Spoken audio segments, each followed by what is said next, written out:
네, 여러분 안녕하세요. 식물보호기사 강사 김희성입니다. 자, 여러분 드디어 곰팡이가 끝났습니다. 세균병을 가장 많이 일으키는 거 곰팡이죠. 그쵸? 그 다음에 가장 많이 일으키는 거 세균입니다. 근데 사실 이 세균은 우리 인간에 많이 발생을 하죠. 그쵸? 여러분들 보통 곰팡이병 사람이 곰팡이병에 걸리잖아요. 그러면은 굉장히 치명적이에요. 근데 곰팡이병엔 잘 걸리지 않아요. 잘 걸리지 않는데 인간은 좀 잘 걸리는 병은 뭐냐면 세균입니다. 세균병에는 사람한테 굉장히 익숙하죠, 여러분들. 세균이라는 게. 우리가 이 세균에 대해서 조금 전체적으로 배경 지식을 알아야 될 부분들이 있어요. 세균에 대해서 이 세균이 뭔지를 이해하고 그 다음에 우리 세균 한번 풀어봅시다. 세균병에 한번 풀어볼게요. 자, 첫 번째 죄송합니다. 첫 번째 세균은요, 분류학적으로 원핵 생물에 속해요.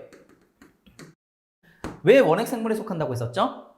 원시적인 핵을 가지고 있다고 제가 저번에 한번 말씀을 드렸었어요. 그쵸? 왜 원시적인 핵이냐면은, 자, 핵에 들어가 있는 건 뭐냐면은, 여러분들 잘 알고 있는 DNA입니다. DNA. 우리가 눈, 코, 입이 있고, 뭐 뇌가 이렇게 달려져 있고, 뭐 제가 쌍꺼풀이 뭐 지금 있나요? 뭐 속쌍꺼풀이 있고, 그 키가 뭐 한 요 정도로 자란 거, 다 요 DNA, 유전물질에 의해서 결정이 된 거잖아요. 그쵸? 이 유전물질이 들어가 있는 이 핵이 핵막에 의해서 이렇게 보호되면서 이런 공간, 핵이 있을 만한 이 공간을 주는 거, 공간을 가지고 있는 것이 이게 진핵세포입니다. 진핵세포는 이렇게 핵막이라고 해가지고 핵이 있을 요 폐쇄적인 공간을 가지고 있어요. 근데 원핵생물은 그게 아닙니다. 원핵 생물은 유전물질이 그냥 이 원형질, 세포 안에 그냥 둥둥 떠다녀요. 이런 식으로. 지금 여기 보이시죠? 둥둥 이렇게 떠다닙니다. 원형질 안에 둥둥 떠다닙니다. 유전물질이. 그래서 요게 원시적인 핵을 가지고 있다 해서 원핵 생물로 분류합니다. 곰팡이는 뭘까요? 곰팡이는 이렇지 않아요. 곰팡이는 핵막이 있습니다. 핵막에 유전물질이 들어가 있어요. 그래서 원핵 생물이고, 자, 우리가 하나하나 좀 뜯어볼게요. 첫 번째, 가장 외벽에 뭐가 있냐면은 이렇게 세포벽이 있고 얘는 좀 특이한 게 뭐냐면 이렇게 세포벽에 편모가 달려져 있어요. 편모의 개수는 세균마다 다릅니다. 근데 이 편모는 무슨 역할을 하냐면은 수영을 하게끔 해줘요. 세균이 비가 왔을 때 우리 빗물이 막 튀기잖아요. 빗물 튀기는 거 굉장히 조심하라고 하는 이유가 뭐냐면은 그 빗물 안에 요 세균이 있을 수가 있어요. 그리고 세균은 빗물에 들어가면은 완전 자기 세상이에요. 막 움직입니다. 빗물에서 막 움직여요. 이 편모 때문에 얘가 움직일 수 있는 거예요. 그래서 그런 역할을 이제 편모가 해주고요. 그리고 이 안에 세포벽 안에 세포막이 또 있습니다. 세포막은 보통 무슨 역할을 해주게 되냐면은 이 세포 안에도 물질이 들어오긴 들어와야 되는데 선택적으로 들어와야 돼요. 세포에 필요한 물질만 들어와야 된단 말이에요. 그런 역할을 해주는 거 세포막입니다. 세포막에는 이런 선택적 막 단백질이라고 해가지고 필요한 녀석만 들어오게 해주는 이런 단백질들이 있어요. 이 단백질을 통해서만 우리가 이 세균이 필요한 물질을 공급을 받는 거예요. 자, 그런 역할을 해주는 게 이 세포막이다. 그럼 세포막 안에 아까 말씀드린 유전물질이 있고요. 그 다음에 이 단백질을 합성하는 리보솜이 또 있습니다. 리보솜이라고 해서 우리 몸에도 있어요. 단백질을 합성하는 기관. 모든 기관은 단백질로 이루어져 있다고 했었죠. 그쵸? 근데 그 기관에 맞는 단백질로 만들어져야 되는데 그 기관에 맞는 단백질을 만들어내는 것이 이 리보솜이라는 세포 소기관의 역할이에요. 그래서 이렇게 만들어내는 세포 소기관이 있고, 그 다음에 하나 좀 특이한 게 뭐냐면은 플라스미드라는 녀석이 있어요. 플라스미드 이렇게. 이 유전물질은 굉장히 길잖아요. 그쵸? 근데 유전물질보다 굉장히 짧은 유전물질이 이렇게 들어가 있어요. 이걸 플라스미드라고 하는데 요거는 제가 조금만 이따가 설명을 드릴게요.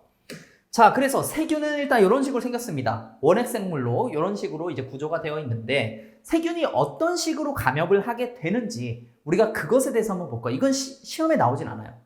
시험에 한 문제가 나왔어요. 근데 어쨌든 이걸 알고 있어야지 우리가 좀 상상을 할 수가 있어요, 여러분들.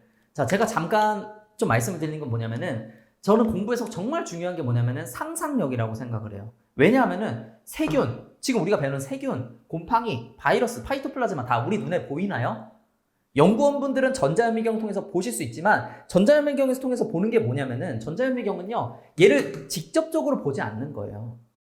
얘를 직접적으로 보는 게 아니고 얘의 어떤 형질을 이용해서 보는 겁니다. 그걸 우리가 투시해서 보게 되는 거예요. 얘를 직접적으로 보는 건 아니에요. 전자현미경도. 자, 그래서 우리가 어쨌든 간에 직접적으로 우리는 보지 못하기 때문에 우리 머릿속에서 상상을 하는 능력이 있어야 돼요. 상상하는 능력. 그 상상하는 능력이 있으려면 어떻게 해야 되냐? 기본적으로 얘가 어떻게 구성되어 있고 어떤 식으로 감염을 해서 얘가 이렇게 됐는지 우리가 그 과정에 대해서 처음부터 볼 필요가 있다는 거예요. 그래야 상상을 할 수가 있거든요. 상상을 하게 되면 우리 이해를 할 수가 있어요. 어쨌든 간에 첫 번째, 얘가 어떻게 감염을 하게 되냐면은 자, 첫 번째는 식물이라고 보면은 제가 여기 가지치기를 이렇게 했어요. 이게 잘려 나오겠죠. 그럼 여기에 뭐가 발생돼요? 상처가 발생됩니다. 세균이 가장 많이 감염시키고 침투하는 공간이 어디냐면은 상처예요, 상처. 사람이건 식물이건 동물이건 다 이 상처를 통해서 많이 침입을 하게 됩니다. 그리고 이 상처를 통해서 일단 상처에 부착을 해요. 그 다음에 상처에서도 세균이 들어오면은 면역작용을 하게 돼요. 면역작용. 이 세균을 죽이기 위해서. 그 면역작용을 만약에 견뎌냈어. 이 세균이 견뎌냈어. 그럼 그때부터 얘는 어떻게 되냐면은 정착을 하기 시작합니다. 정착을 하고 증식을 하기 시작해요. 증식을 해서 그 다음에 독소를 내뿜습니다. 그래서 우리 몸에 이 독성 작용을 일으키게 되는 거예요. 자, 요런 식으로 세균은 감염을 시키게 됩니다. 감염 과정은 이러합니다. 자, 그러면 세균은 어떤 독소를 내뿜길래 우리가 세균에 막 감염되면 열이 나고 구토가 나오고 막 설사나고 막 이럴까요? 자, 세균은 일단 독소를 내뿜는 건 맞아요. 근데 여러분들이 생각하는 것처럼 막 코브라가 독 탁 쏘고 이런 독소라고 생각하시면은 좀 안 될 것 같아요. 그런 독소는 아니고 세균은 어떤 식으로 독소를 내뿜냐면은 자, 두 가지로 나눠볼 수가 있습니다. 내독소랑 외독소라는 게 있어요. 자, 이렇게 세균이 있잖아요. 세균이 독성 물질을 외부로 내뿜어. 그럼 뭐냐면은 그거는 외독소예요. 외독소. 근데 이 독성 물질이라는 게 사실 뭐냐면은 자, 대부분이 분해하는 효소를 내뿜습니다. 분해하는 효소. 여러분들 세포가 이렇게 되어 있잖아요. 식물 세포 같은 경우에는 세포가 이렇게 되어 있고 세포벽이 이렇게 있잖아요. 그쵸? 세포벽을 분해한다든지 아니면 이 안에 있는 세포막을 분해한다든지 라고 하면 이 세포는 죽어버리거든요. 이런 식으로 해서 독성을 나타내게 되는 거예요. 세포벽이든 세포막이든 또는 소기관이든 이런 식으로 분해하는 요소를 대부분 분해를 하고 분비를 하고요. 또 두 번째로는 물질 대사를 방해합니다. 우리 안에 세포가 이런 식으로 있고 세포에서는 굉장히 정상적으로 물질 대사가 일어나요. 근데 갑자기 뜬금없이 이상한 이런 녀석이 들어왔어. 갑자기. 그럼 우리 몸에 있는 물질 대사가 엉망이 되겠죠. 그 엉망이 되고 면역 작용이 막 몸에서 일어나고 이러면서 열이 나게 되는 거예요. 열이 나게 되기도 하고 또는 물질 대사를 이상하게 해가지고 우리 몸이 막 고장나고 그런 식으로 독성을 나타내는 경우도 있습니다. 어쨌든 간에 이 세포가 이런 식으로 그런 세포벽을 분해하든 세포막을 분해하든 아니 물질 대사를 방해하는 물질을 내놓든 그런 식으로 이 독소를 외부로 내뿜는 경우가 있어요. 그런 거를 외독소라고 하고요. 자, 내독소는 뭐냐면은 이 세균이 독소를 가지고 있어요. 세균이 독소를 가지고 있다가 우리 몸에는 면역세포들이 있어요. 이런 세균들이 들어왔을 때 얘네를 없애버리는 역할을 하는 세포들이 있다고요. 대부분 여러분들 들어보셨을 겁니다. T세포, 그 다음에 B세포 이런 녀석들이 있어요. 이런 녀석들이 와가지고 이 세포를 막 공격한단 말이에요. 이 공격하면 어떻게 될까요? 얘도 죽겠죠? 죽으면은 세포벽도 없어지고 세포막도 없어지겠죠? 없어지면은 이 세포 안에 있던 아까 이 독성 물질이 밖으로 터져 나오게 된다는 거예요. 그게 내독소예요. 뭔지 아셨죠? 독소를 내뿜으면 외독소. 독소를 가지고 있다가 얘가 죽으면서 뿜게 되는 거. 내독소예요. 이런 식으로 얘는 독소를 내뿜습니다. 그리고 이 독소들은 대부분 분해하는 효소를 내뿜는 거예요. 세포벽을 분해하든 세포막을 분해하든 세포를 파괴를 시키고 또는 물질 대사를 방해하게 되는 겁니다. 자, 이런 역할을 하게 돼요. 그런 식으로 해서 이 세균이 우리 몸의 독성을 나타내게 되는 거고요. 자, 그리고 이 아까 플라스미드라는 녀석이 있어요. 유전물질이 막 이렇게 있는데 유전물질 말고 조그만한 유전물질이라고 보시면 됩니다. 아주 작은 유전물질이 들어가 있어요. 그게 뭐냐면은 플라스미드입니다. 플라스미드. 얘의 역할이 뭐냐면은, 자, 여러분들 이 세균은 어떤 식으로 증식을 하는지 혹시 아시나요? 이분법으로 증식을 합니다. 이분법. 두 개로 나눠진다는 거예요. 자, 이렇게 세균이 있으면은 이게 두 개로 쫙 갈라져요. 그래서 이렇게 되고 이게 또 갈라져서 이런 식으로 된다는 거예요. 자, 세균이 이런 식으로 갈라질 때 유전적인 형질이 동일할까요? 아니면 다를까요? 자, 이분법으로 합니다. 일단 이분법으로요. 유성생식이 아니에요. 유성생식이 아니에요. 왜 유성생식이 아니죠? 우리가 사람 같은 경우에 정자와 난자가 만나서 감수분해를 통해서 나와야지만 유전형질이 교차가 돼서 우리가 유전형질이 다르게 나올 수 있는 건데 얘는 그냥 반으로 쪼개진단 말입니다. 그래서 이 DNA도 그냥 그대로 복제가 돼요. 똑같은 DNA가 이렇게 다 있는 거예요.